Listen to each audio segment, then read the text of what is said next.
Venezuela ऐसा मुल्क था जिसे कुदरत ने दिल खोल कर नवाजा था। जमीन के नीचे 300 अरब बैरल तेल, जमीन के ऊपर फैला हुआ वसी रकबा, समंदर से जुड़ी हुई तवील साहिली पट्टी और खुश्की के रास्ते ब्राज़ील, गयाना और कोलंबिया जैसे अहम हमसाए। वेनेजुएला पाकिस्तान से भी काफ़ी बड़ा मुल्क है। नक्शे पर देखा जाए तो लगता था कि ये मुल्क नहीं, कुदरत का शाहकार है। दुनिया इसे जानती थी, ये वो मुल्क है जिसके पास सबसे ज्यादा तेल है। लेकिन दुनिया ये नहीं जानती थी कि इस मुल्क की असल कमजोरी जमीन के नीचे नहीं, जमीन के ऊपर है। सालों से ये मुल्क ताकत के एक बड़े मरकज से जुबानी महाजराई में मसरूफ था।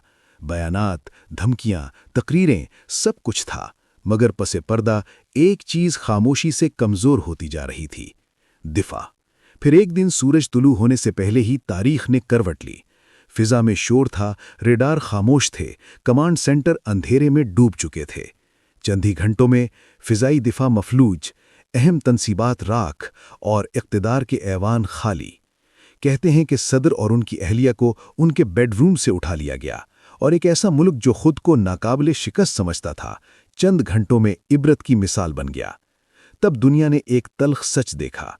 तेल के कुएं टैंक नहीं होते, सड़कें मिसाइल नहीं बनती, ऊंची इमारतें दिफाई ढाल नहीं होती।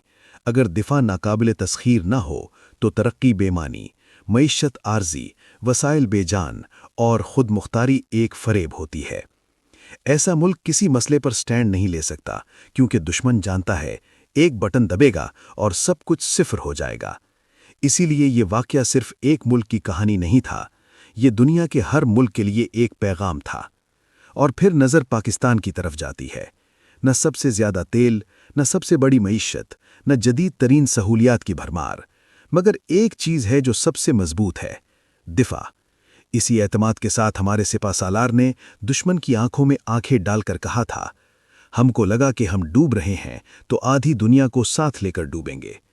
ये जुमला सिर्फ अल्फाज नहीं था, ये ऐलान था कि ये मुल्क आसान शिकार नहीं। अल्लाह का शुक्र है कि पाकिस्तान के पास वो चीज़ है जो कौमों को जिंदा रखती है, नाकाबिले तस्खीर दिफा। और तारीख गवाह है, जिस कौम का दिफा मजबूत हो वही कौम अपने मुस्तकबिल का फैसला खुद करती है।